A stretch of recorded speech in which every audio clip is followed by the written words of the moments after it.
This is the most incredible rite of passage I could have ever drawn up.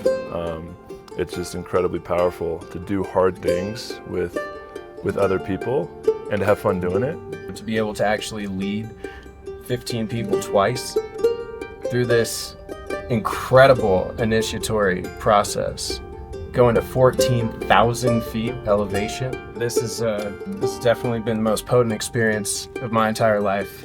What's helped me a lot is choosing my suffering, and it all started in the teepee, in the peyote meetings.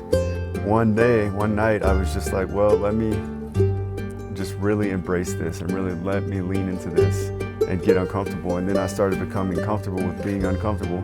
The sacred share circles that we create, I mean, those are so incredibly potent because in my life, I felt alone at so many times. It creates a bond that will last a lifetime. And so this is about building community. It's not about just the experience. It's about the experience as an onboarding process, an initiation into true tribe and true community so we can do life together and we can begin co-creating together and supporting each other in ways that are so profound. And most transformational experience of my life. And yeah, really excited to continue to bring more people out here. It's truly one of the most valuable experiences I've ever had. I've done a lot of cool things.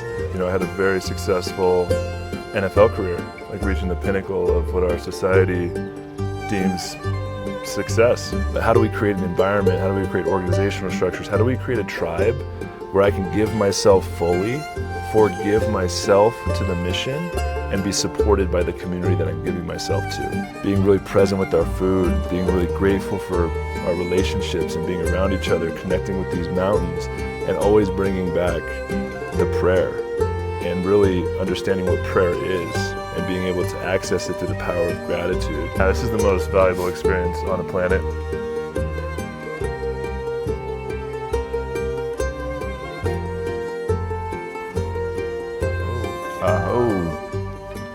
All right. We're here in Peru, Cusco.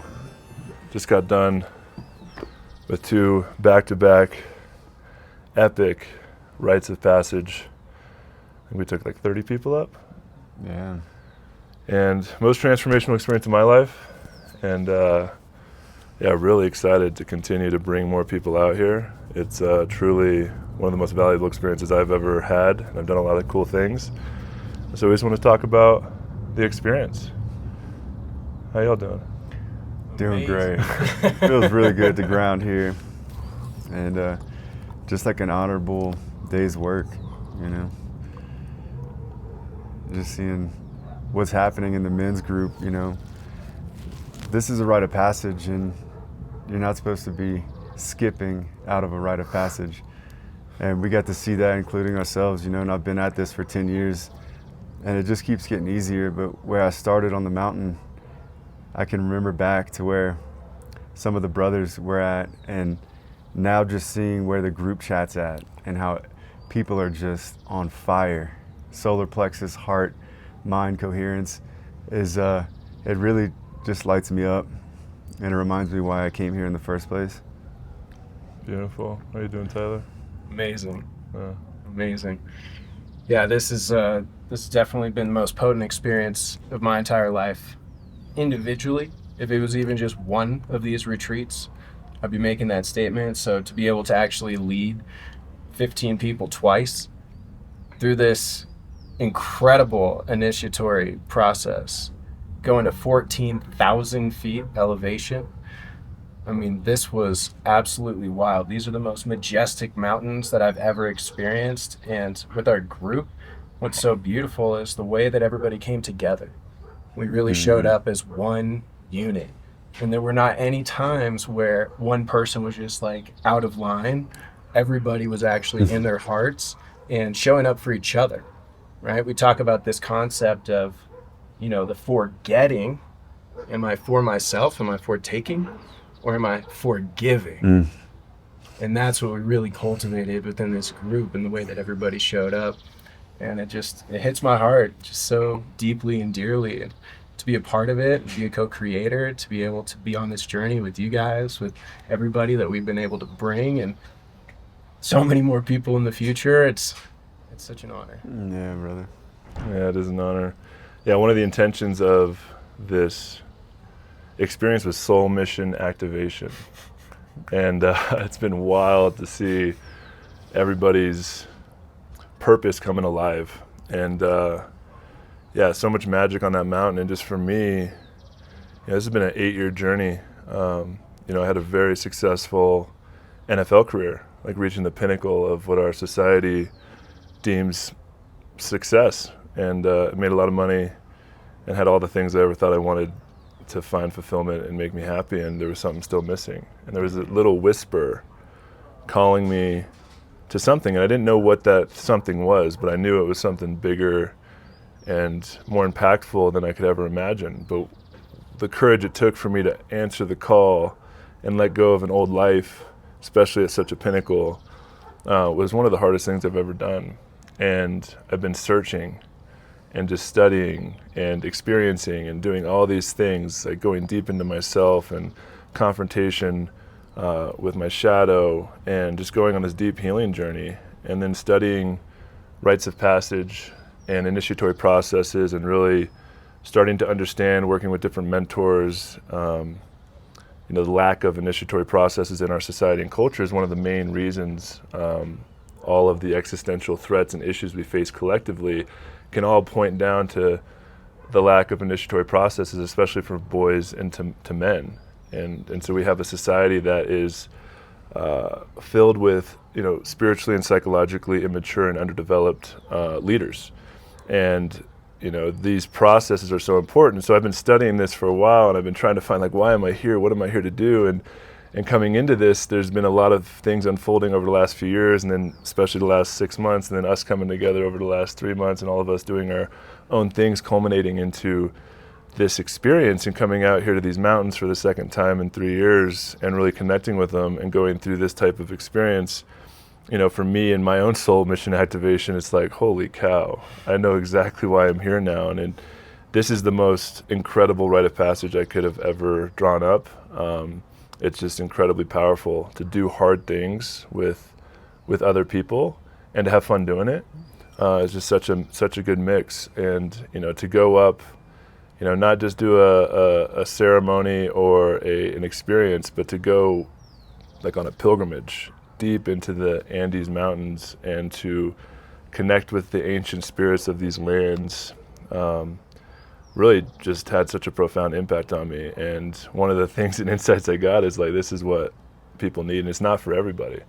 Like, you got to be ready for this type of experience. And like Jay said, it's you're not leaving this you're leaving this like, holy cow, like, I got work to do, and there's a lot of work to be done. And it's about showing up and doing hard things together. That's how we connect on a deep level and build trust as a tribe.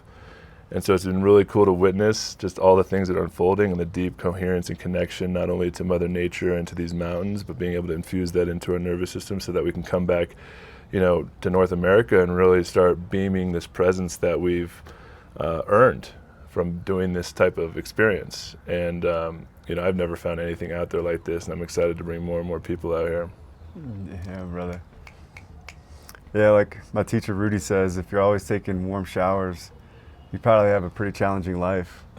And I can firsthand attest to that. And, what's helped me a lot is choosing my suffering. And it all started in the teepee, in the peyote meetings. Sitting up for 12 hours in front of the fire. I used to resist it so hard and try to get comfortable when I was trying to get comfortable, until one night, I was just like, well, let me just really embrace this and really let me lean into this and get uncomfortable. And then I started becoming comfortable with being uncomfortable. And then all these other little things, like a 6-hour car drive or being stuck in the rain, just got a lot easier. And I can see where I'm at this last round on the mountain, 10-mile hikes on the medicine, I was walking it backwards with a smile on my face, and I couldn't have done that had I not continued to show up and sit up in the teepee and sit up in the sweat lodge and get in the cold plunge every morning, and these different things that have allowed me to be the man that I am today. And these heartbreaks, like these big catalytic events, I'm just so grateful for the challenge. And I'll say it again. I would not be the man I am today without these uncomfortable events. Oh. Same. Tyler, your first time out here on these mountains, like talk about the experience and then going, especially from the first retreat to the second, and just how much transformation happened.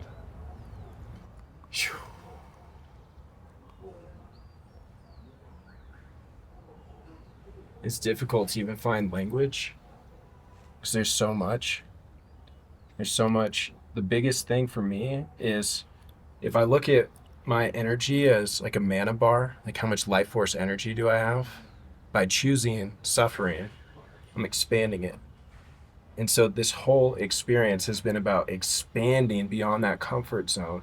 And then it contracts, right? 2 steps forward, 1 step back. 2 steps forward, 1 step back.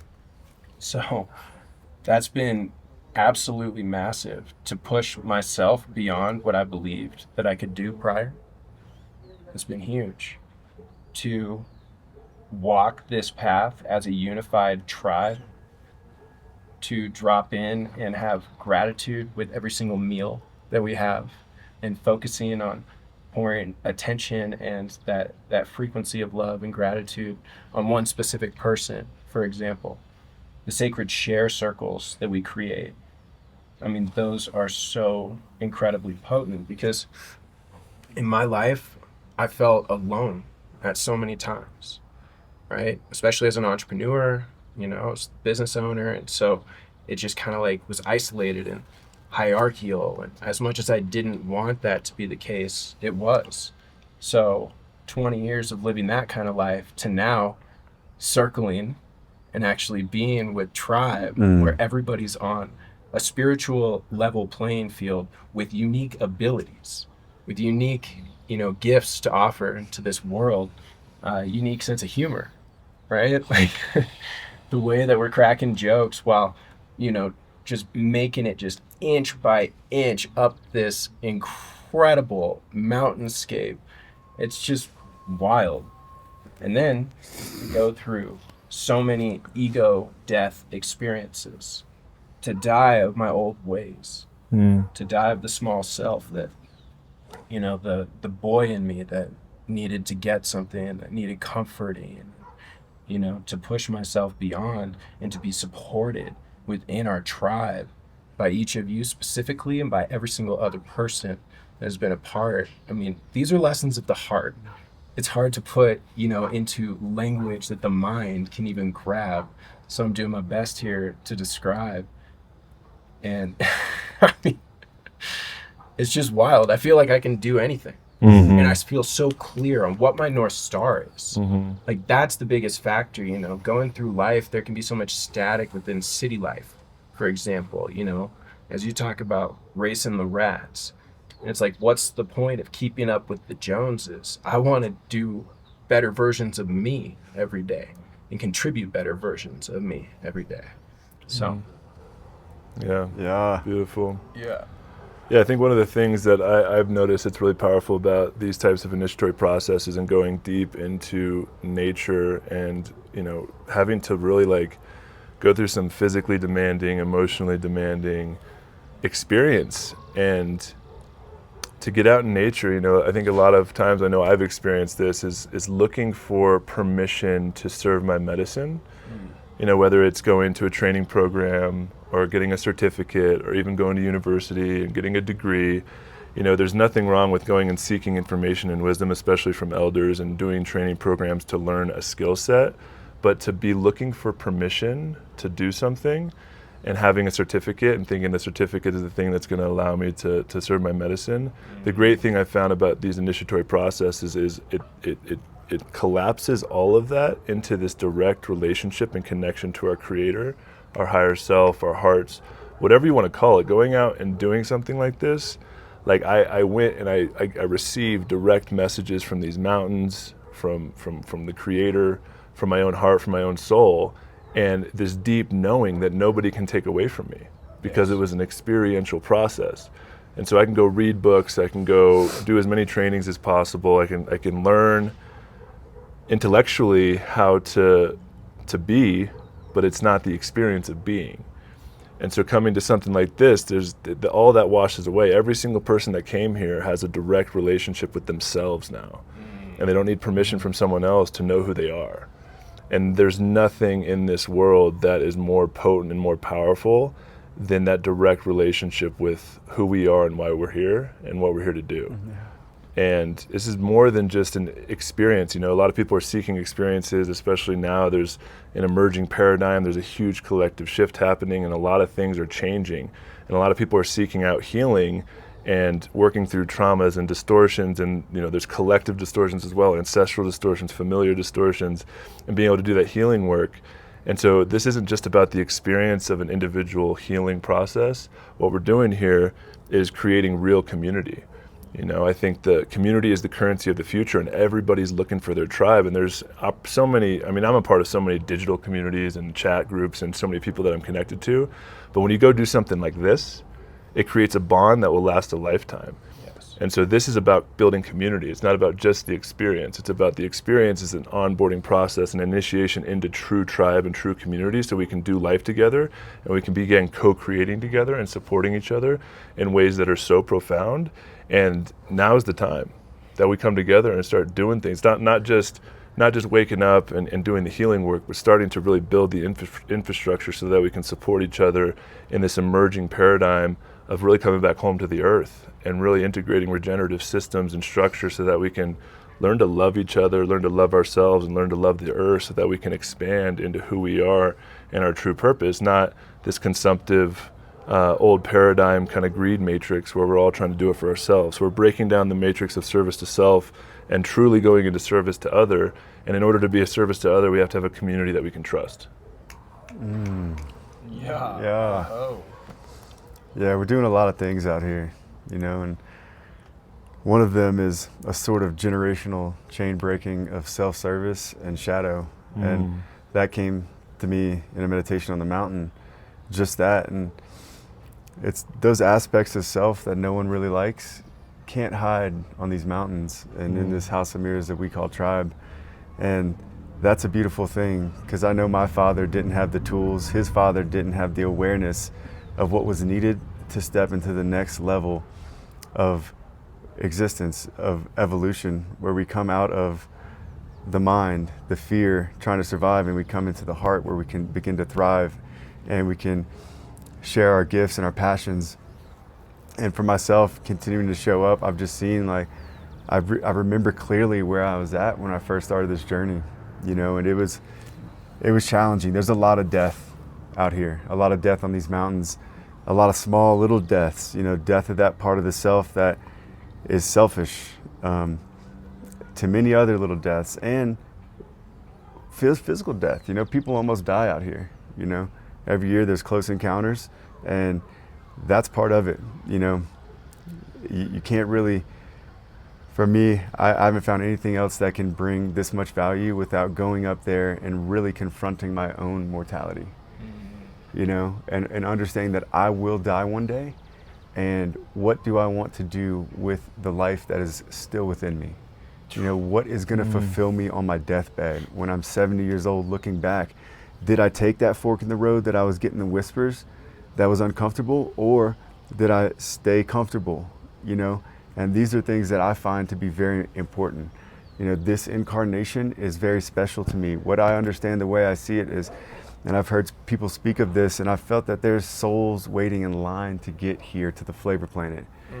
You know, this is a climate-controlled sphere of flavor circling a source of light just the right distance not to burn up or freeze. It is utterly brilliant. The design here is immaculate. It's got everything, and everything is made relative through polarity.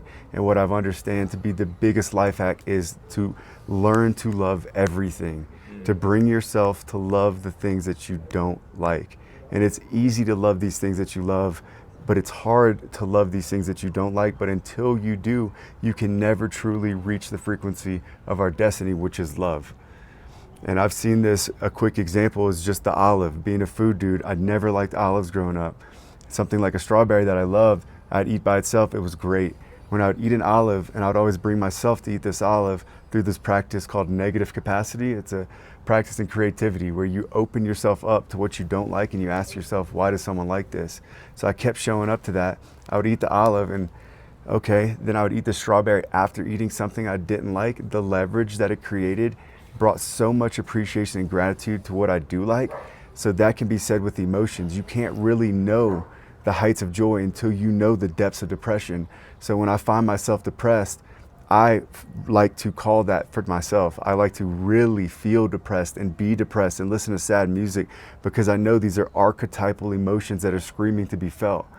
So as soon as we can go there and feel it out and experience it until its fullness, then we can come out much quicker on the other side into an expanded capability to experience.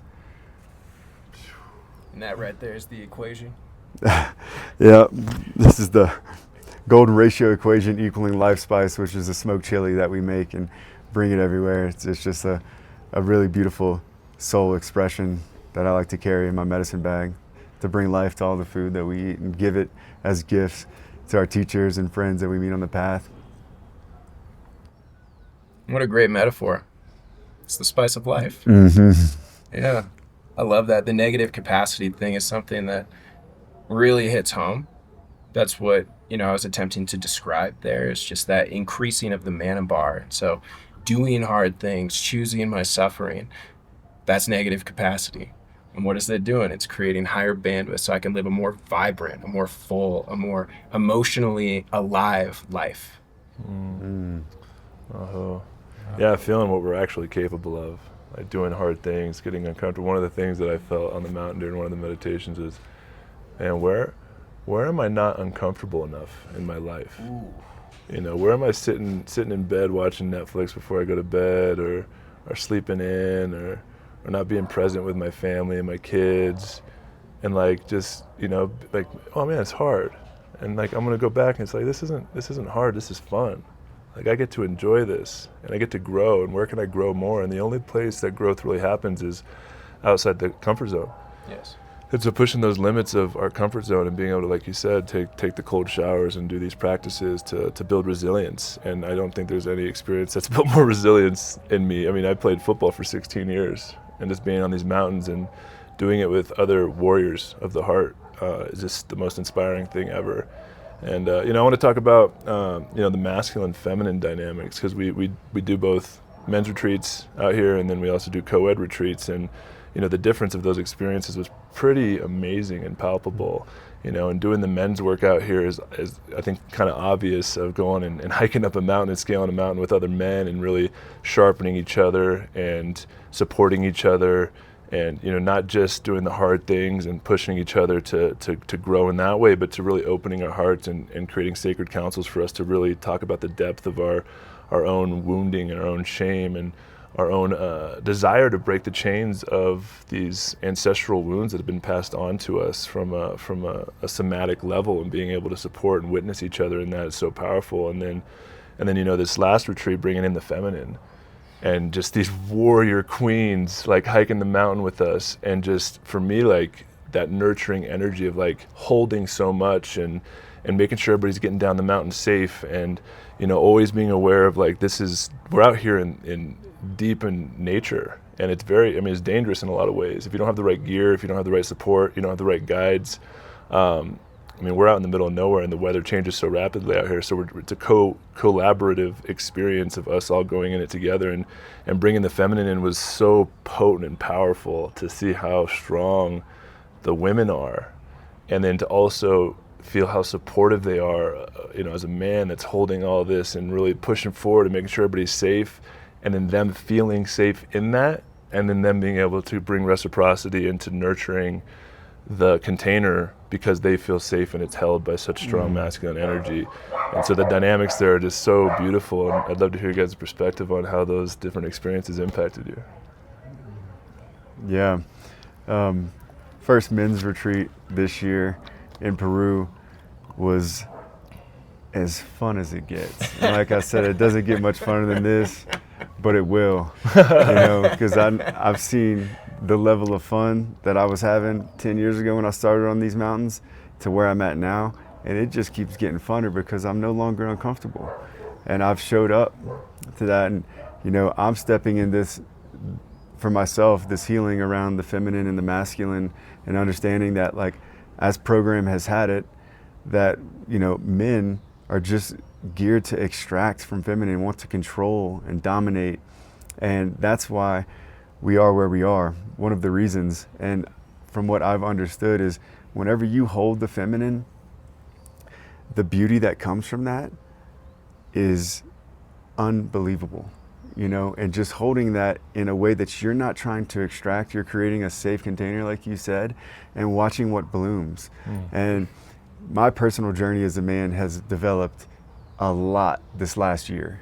And, you know, I've really confronted that part of myself that wanted to extract and that needed to control to feel safe. And now I'm creating that safety for myself and emitting that frequency of safety to those around me. And I'm watching the women just relax into that. And that's something that I feel very important as my mission, to lead other young men to that and to show them the way. You know, you just get on the mountain, you know, and get quiet, and then you just get better, and life gets easier and life gets funner.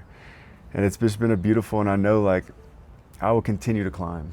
I'm not there, but where I've come from, especially from me 2 years ago and 4 years ago to where I am today, I know my ancestors are proud, and my teachers have respect for me, and that means a lot to me in this path that I'm traveling, that I can carry these traditional medicine practices forward in a very honorable way, you know, with reverence. And I say this before, like, we're following our Quechua brother Hanan, who is an incredible mountain guide, has been working with and growing the sacred ancient medicine of Wachuma his entire life. His dad was a Wachumero, his grandfather was a Wachumero. And it's really beautiful to be able to honor these traditions and sit up and learn and sit at the feet of wisdom keepers and elders. And at the same time, I don't box myself into any of them, because I know that there is only one truth, and that is your truth. And my truth is found deep within my heart. And carrying this forward, this sovereignty piece, while honoring traditions, is the way that we evolve. You know, evolution is found through innovation, not subservience. So we're evolving as we move forward in a reverent, respectful way, creating the new earth in front of us. Aho. Aho. I got nothing to add to that, bro. That's amazing. Yeah. Actually, I do have something to add. To witness the transformation in the women during this retreat, you talked about oracles, right? When a woman feels safe, they're naturally so connected to spirit and have, you know, this like wider bandwidth. You know, with kids, for example, you know, a mother can sense if something's off, even with a child across the world. And so we're all children of God. We're all one race. We're all one being on this planet, having our individual experiences. So to witness that safety, you know, because basically what we're doing by pushing our boundaries is the house is breaking, like the frame is breaking, right? And so as men, the sacred masculine, shall I say, the role is to then build the frame that can then contain that energy. And so then what do we do next? We expand beyond, we push beyond the limits, and then we build a frame that's even stronger, a house that's even bigger. And to witness the soul activations that have been taking place with the women in particular is unbelievable. The channel that's coming through, the clarity, the conviction. And another thing too that you touched on was, you know, we're hiking up with the men and struggling to climb at 12, 13,000 feet elevation, you know, and here comes Robertina with a sweater and flip-flops, essentially, and a blanket that's full of gear. And she stops while we're sitting here taking a break and says, "Oh, do you want me to carry that fruit?" Adds another 30 pounds onto her back and says, "Okay, vámonos." This is one of the local Peruvian women that supported us in the hike, wearing sandals. It was freezing, raining, Hiking up the mountain, making it look easy. Making it look easy. I mean, talk about a reframe and reset. You know, wherever it is that I thought I was at, it just called me forth in such a powerful way. Yeah, it was really beautiful because I've been knowing Robertina for years, and she's probably about 25 years old, and she's been doing these hikes with us. And I didn't communicate with Hernan. You know, we didn't talk about if we wanted to have a woman there on the hike. And while I'm hiking up the first stint, I'm looking around at some of the men just really struggling, and then I see Robertina in flip-flops, and I was like, oh yeah, we definitely need a girl in flip-flops carrying 40 pounds on her back. And then after the second ceremony, I asked all the guys, I was like, how'd y'all like having a woman there? And they're like, oh, we loved it. You know, it was really comforting, and just like having her there. And I was like, okay, perfect. We're going to 86 here on the next one, the next men's retreat. And the third ceremony, she had school. And so she didn't show up. And I was like, wow, that telepathic communication right there just happened.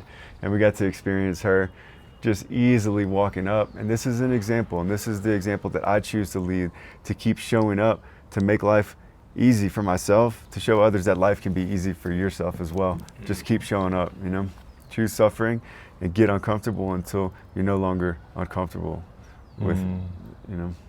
Oh, yeah, I want to talk about Hernan because, you know, we're coming out here and doing these, you know, in a lot of ways, treacherous hikes in these kind of dangerous backcountry mountains that are the most beautiful places I've ever witnessed. And to witness that much beauty requires, you know, commitment, discipline, and grit, you know, and commitment to doing the hard thing, and to get all the way out there and to witness the beauty that is out there in the middle of these like really like isolated mountain areas is like, it's incredible. And so, you know, just honoring Hernan, you know, I would love for you to talk about your relationship of how you met Hernan and coming in, but, you know, just speaking to the ancient wisdom keepers of these lineages, you know, and the world has gotten so out of whack and so lost. You know, we've forgotten our connection to the earth, our connection to ourselves, our connection to spirit. There's been this paradigm of separation, which has been a beautiful journey of learning a lot. And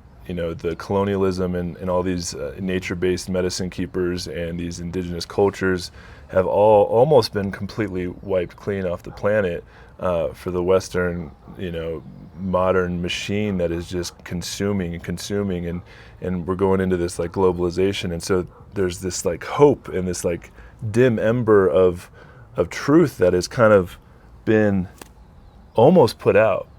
And for families and wisdom keepers like Hernan that are so connected to the lineage of the truth of who we are and why we're here, and just holding on to that and keeping it safe and continuing to practice these ways and holding it strong and just making sure that little ember doesn't go out, and for it to get passed on to you and to many like you who are really coming in and being like, no, we need to carry the torch, we need to light this fire within our own hearts.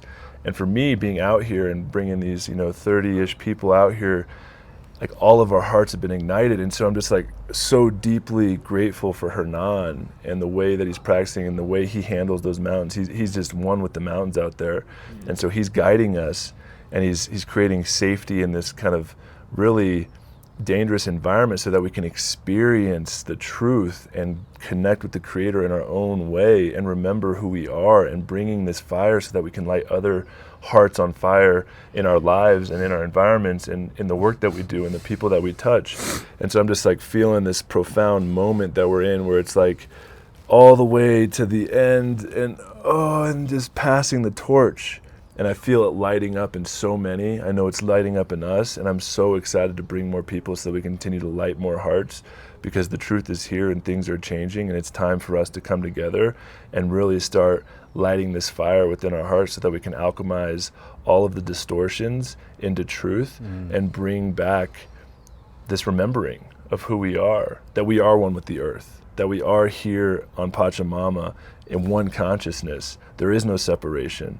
And so remembering that and just like honoring Hernan and your relationship with him, and then being able to bring us out here and continuing to bring more people out here. And I know Hernan's excited about that as well, because I know that he's probably been having visions for this his whole life of like, there's going to come a time when, you know, the eagle condor come together and they birth a new consciousness. Yeah. So just grateful to be a part of that. Yeah, brother, thank you so much, man. Your leadership and your ability to anchor the group, and just seeing our archetypes at play, you know, Ty with the technician, the details all covered, you with just the anchor, the breath, me with the bird's eye view, seeing the vision, the big vision, which way we need to fly, which way we need to go, and traveling together into this new consciousness, which is, you know, only about 16 inches down from here to here. And, you know, so it's been a really beautiful journey. I've been knowing Hernan for many years now, and it's all started with Don Howard and that torch. I got to see him with this torch lit where people just came and just illuminated their shadows and got to be seen and heard by others.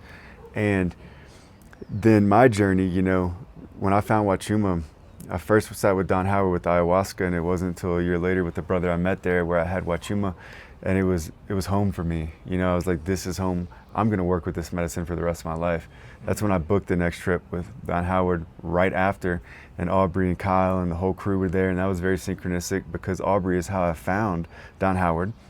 So then from there, I come back home, and I soaked up as much as I could from Don Howard, you know, just sitting at his feet and like learning how he makes the medicine and watching how he holds space and not coddling anyone, just holding that gentle grandfather presence with a smile on his face.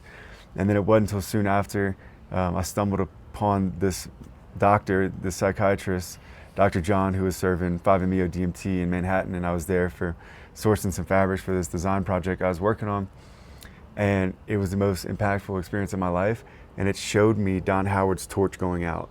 You know, he was sick, he had a rare kidney disease, and it showed me that I have the capability to carry this torch forward in whatever regards that looks, and how much I love nature, and how much I love Wachuma, and how much I love philosophy, and how much I love spirit and earth, flavor, form, all these things. It was just funneling me into carrying this Wachuma torch. And from there, I was like, okay, I'm gonna go to the Sacred Valley. I'm gonna ask Hernan if I can apprentice with him. So I spent an extended period of time making the medicine for him, learning his ways, his invocations, the way he works with spirit, and then also bringing people into his ceremonies. And what he realized and what I realized, the value that I bring, especially us working together, is this trauma-informed aspect of me being depressed in North America. You know, so people coming to Hernan, many of them don't even speak the same language. So, you know, you get the medicine, but you don't have this guidance of someone who's crawled and swam their way out of depression through nature, through holistic means of healing. So that was when he started, and you know, we talked about it in a very broken way, but we have a way of communicating it's not very literate. It's just this way. And he was seeing how I was assisting people after ceremony and the next day, and I was guiding them just based on my experience and what I found and how I found peace within. And so what him and I offer is this very, very robust facilitation. You know, with his mastery of the mountain, we're guided, we're safe, we know the routes. If something happens, we've got communication. He's got people on all fronts out there. And then my ability and our ability to hold the trauma information. You know, we have lived in this program of North America, in the Western world. So we can guide someone and hold their hand out of this experience of working with these beautiful medicines. You know? Oh. Beautiful. I want to just mic drop. That was good. That was really good. Thank you. I'm so grateful to be here, bro, and just to be called to this. You know, it's everything that I couldn't even dreamed of being able to serve in this way. And yeah, just so honored for, you know, Hernan, and being able to like co-create with him and bring more, you know, bring more of the people who are really like feeling the call for change in their own lives, in the way they show up, and in their creations as well, and their art, and their entrepreneurship, and their impact, and being able to bring people that have deep influence and ability to create impact in their lives and in the world, and giving them a connection to the truth within their own hearts and the truth of these mountains, so they can infuse that frequency into the creations. And going from this mindset of how do I, you know, and I went through this myself too. It's like, okay, I want to have an impact. I want to help change the world. That's what I feel like I'm here to do. And I had this distortion of like, in order to do that, I need to make money. In order to have impact, I need to get money so that I can have an impact. And that, the intention is good, but the frequency of getting is a distortion, and it's felt. And it was a very unconscious thing. And so being able to come down here and really dissolve that forgetting into forgiving. And in order for me to forgive who I am, I need to know who I am, and I need to know why I'm here. And so going back to the soul activation, soul mission activation is like coming out here and really remembering the soul's path and the truth and the purpose of why I'm here on such a profound level, and actually having an experience of that is no longer a belief. It's no longer something I'm like, should I be doing this? It's hard to find that in the distortions of the environment of North America, because we're constantly told, like, you need to make money, you need to survive, you need to make sure you have all of your stuff in order to give. But how do we create an environment? How do we create organizational structures? How do we create a tribe where I can give myself fully, forgive myself to the mission, and be supported by the community that I'm giving myself to? And in that community, being able to have a directive and a purpose collectively of serving this collective awakening that's happening. And so the community itself is serving the mission, and we're serving the community, and in the process the community is supporting us in true reciprocity. And so going from forgetting to forgiving is so powerful, and I'm so grateful for that. And we talk a lot about remembering the prayer. This is a sacred pilgrimage deep into the mountains. We're working with a sacred plant medicine, this ancient wisdom of pure loving presence, this grandfather energy of Wachuma. And, we're coming out here and it's easy to identify, like, oh, it's a plant medicine retreat, or, oh, it's a pilgrimage retreat. But it's really about reconnecting and remembering the power of the prayer and how to pray. And, I grew up in a religiously distorted environment in my childhood, which I think a lot of people in North America have experienced with Christianity and, the dogmatic structures of the church. And I had so much resistance praying when I was younger. It always felt so hollow. It felt like something I had to do. I felt this fear and shame frequency from this idea of this God that if I didn't do the right thing, I was going to get put into hell. And to come out here and to really remember the power of prayer, which is really just being present with our moment, like real-time moment experience, being really present with our food, being really grateful for our relationships and being around each other, connecting with these mountains, and always bringing back the prayer and really understanding what prayer is and being able to access it through the power of gratitude. And so I'd love to hear you guys just share a little bit about the power of the prayer and what we're doing out here, really reconnecting to the prayer itself. Yeah, that everything that's coming back to me with what we're doing is to remember the prayer. And that's not just the work we're doing, that's everything that I'm doing in life. I'm utilizing as an opportunity to communicate with the universe, especially around food. It's been a lot of these, I'll just say this, traditionally we pray before food, but no one really knows the science and the energetics behind prayer. And from what I've understood, like our teacher Rudy says, if you or anyone around you is working with tobacco, sit down and start putting something out there. Start putting your intentions into the universe, because the universe thinks you're praying because it's been used as a catalyst for manifestation for millennia. And how that works, in my understanding, is tobacco, it gives you that feeling, everything's gonna be all right. And that's the place you want to be praying from. Same with that delicious meal in front of you. That food, for me, I feel so warm inside and so safe and so good when I eat something that I really enjoy. That's the place I want to be connecting to my intention. What am I communicating with the universe for my life? Whether my mom being happy and healthy and having a fun time, my little kitties and my dogs just being so taken care of, all cooked food and just the planet, all these things, co-creating from that frequency of joy and safety. And it's the electromagnetic resonance that pulls it to you. So, a lot of times if you're in a really low vibration, you're not gonna have a strong ability to manifest. But when you're in a really high frequency, like when you're working with Wachuma, or you're eating an incredibly delicious meal, you're on this really high frequency. That's the place you want to be connecting to your intention and what you want to create in your life. And so that is what this whole thing is becoming about, is remembering the prayer. How many times have y'all heard me say it? Over 200 times. We're having a meal, we're dropping in, something's really funny, remember the prayer. Remember the prayer. And it's just all about that. What are you communicating to the universe? And just like that, we are co-creating our reality.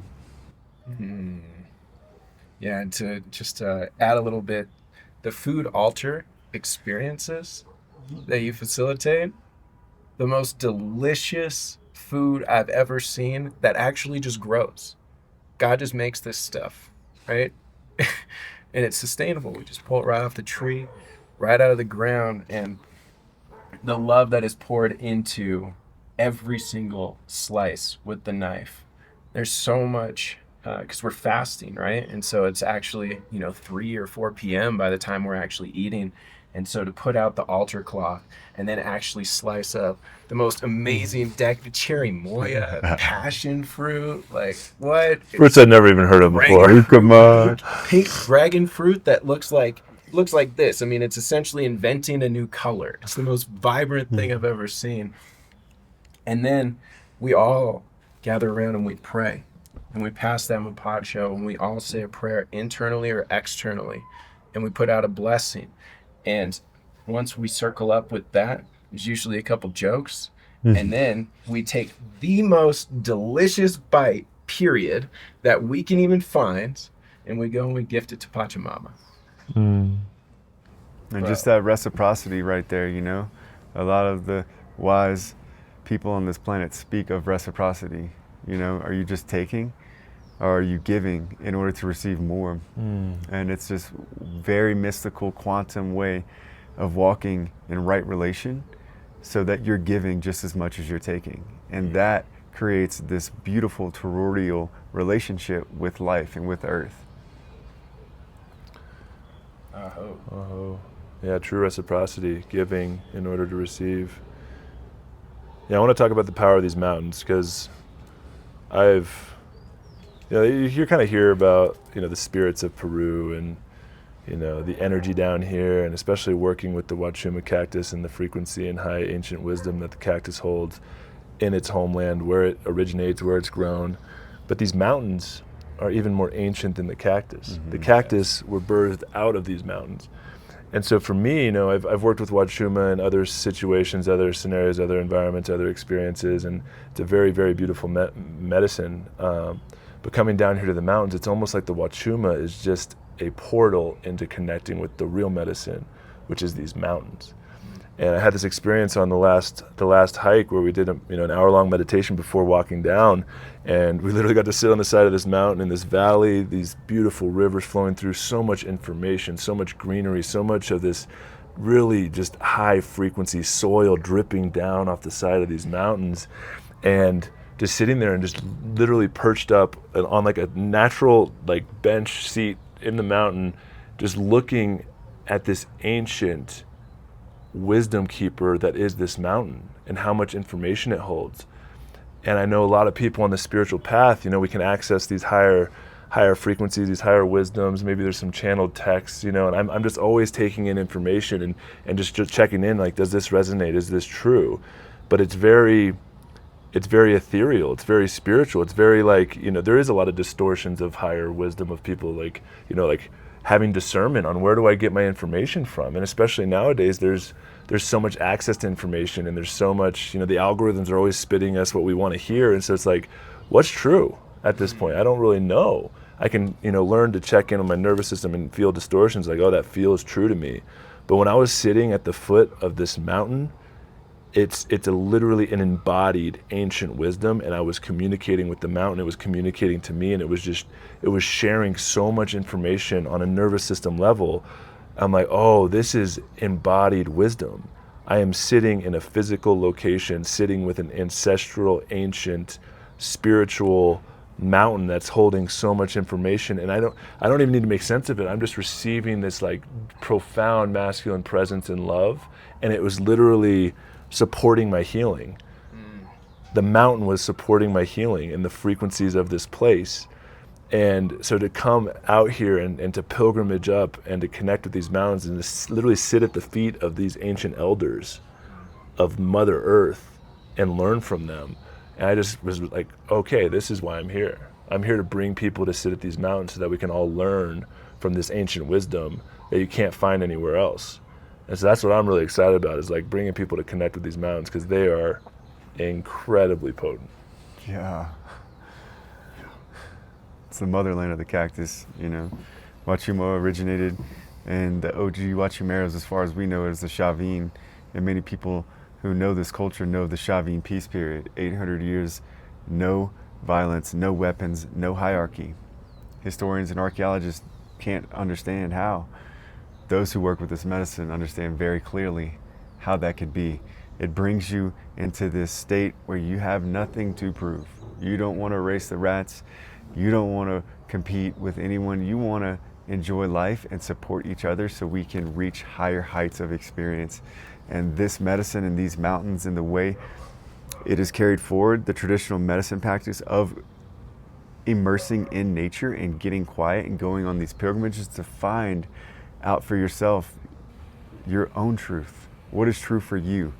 And that is one of the most valuable aspects of my existence, is my own truth and what I can, you know, the value systems that I will stand by, that I pray that my children learn under, you know. And these come through these types of experiences for myself, of just getting quiet and letting nature come through me. And like you said, what feels distorted, we're burning distortions left and right from the programs written before us.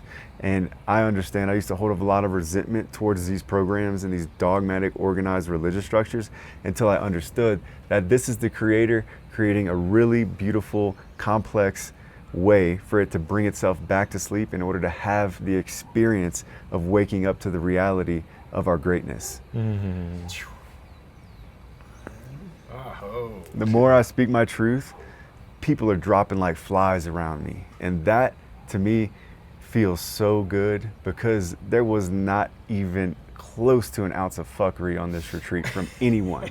Because I'm speaking my truth, we're speaking our truth. If you're not willing to look at yourself to this level, you're not going to want to be around us. And that is what is going to set this tribe. There's different tribes and there's different vibes, okay? You know, and what we're doing with this radical self-introspection is really setting the tone for our tribe. And this is a tribe, a very high frequency tribe, because what are we doing? We're looking at those aspects of self that no one really likes, and we're illuminating with the light of our awareness. And from there, we're moving up. We're evolving into higher frequencies, and we're moving up, and at the same time, we're moving down to right here. And when you live from here, you see everyone else as yourself. It's one heart, one spirit. And we share this beautiful paradox.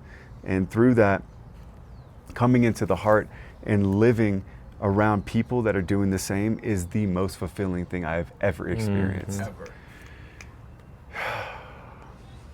Thank you, boys, for speaking your truth and letting me speak my truth, and just seeing what shakes out, because we've had recently just the tribe is forming itself, you know, and it going on those mountains really shows you where you're at, really shows you what you're willing to look at and what you're not ready for.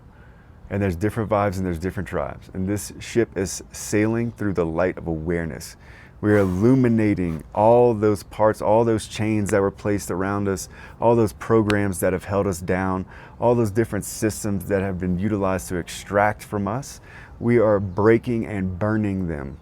And we are moving into this new high level of living, which is found right in the heart. Mm-hmm. Oh.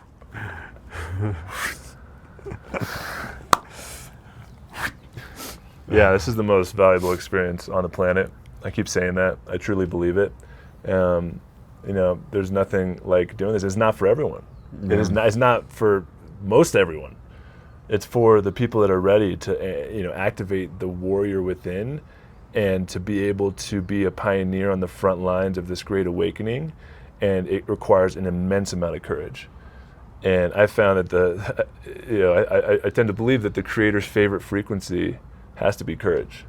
Of course. Otherwise, why would fear exist? and those who are willing to look at their shadows, look at the things that fear them, and go towards them, knowing that fear is just the same frequency as courage, just the differences in degree.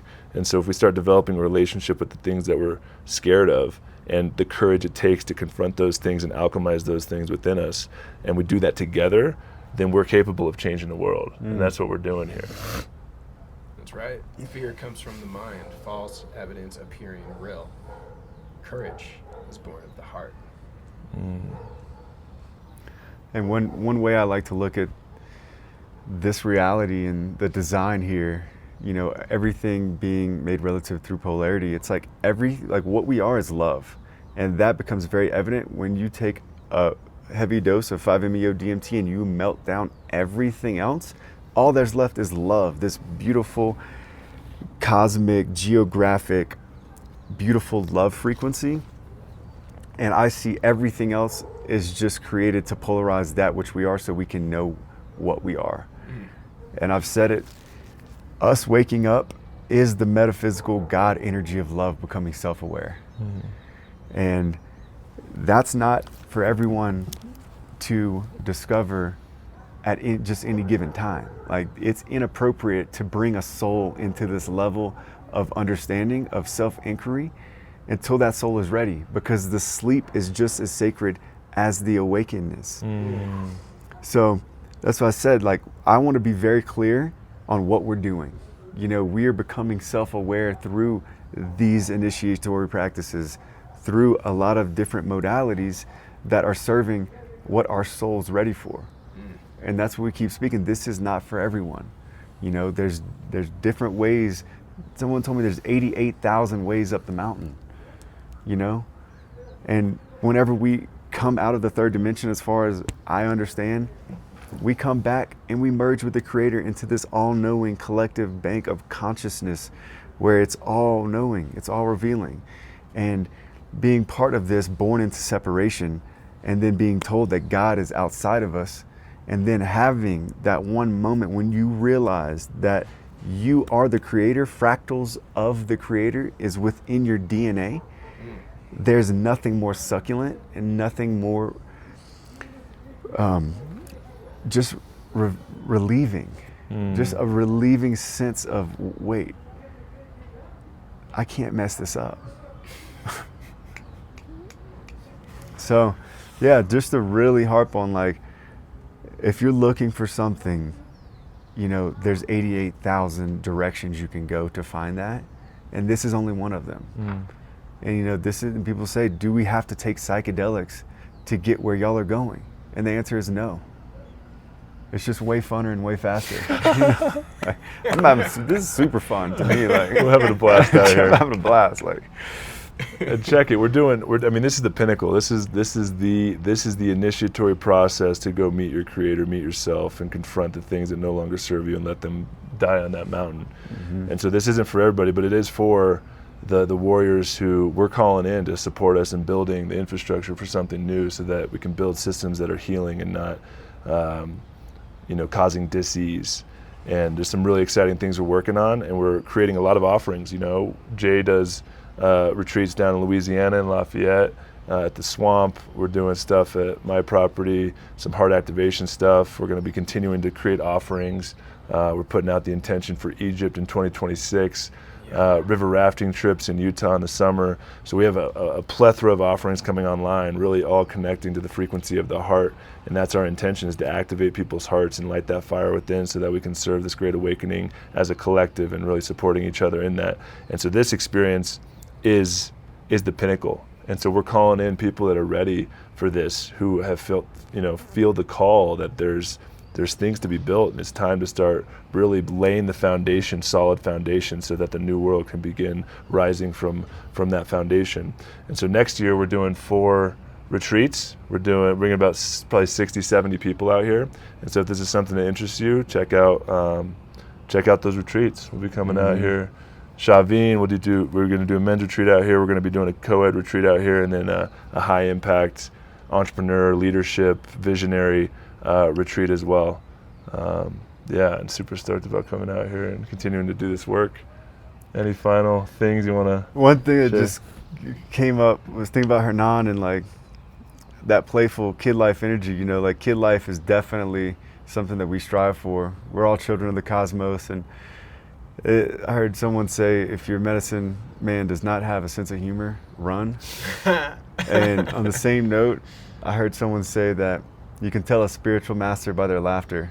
And Hernan's laugh is just as good as it gets. And I'm just grateful to have teachers, you know, that I respect and that I can follow, and the ability to walk this path with honor so that my teachers respect me and we can preserve this traditional medicine practice and come with truth in our treatment. Absolutely. And all the levity and the lightness that you bring, like you're so integrated with the family, and now we're so integrated with the family. You know, we went and played soccer several times. Like, how amazing is that? We're kicking the ball around, you know, they're making this amazing pizza with, what is it, quinoa? Yeah, it's gluten-free. It's 50% maca flour, 50% quinoa flour in the brick oven. And this is just like the masa is traditional, like for his family's recipe. They make these empanadas. And, you know, for me, it's just like, yeah, we're doing hard things, but when you have fun doing it, life really gets, because it just keeps getting better, you know. And I'm a testament to that, you know. Yeah, we're just getting started. Just getting started, boys. And just getting finished. And just getting finished. Guess what? The ceremony officially continues. Let's go meditate. Let's do it. Oh, Thanks so much, fam. Thank you for tuning in. It's been a huge blessing and an honor. Thank you guys for all this co-creation and inviting me to be a part of this experience and co-create magic. Yeah. And just once again, all praise to the Most High, and just a lot of honor for all of our ancestors, everyone who has come before us to pave this way, and all of our teachers and all the medicine carriers and everyone who carries truth in their treatment. Blessing to them and their family, their hearts, their minds, all of our relationships. Aho Mutaku Asin. Aho.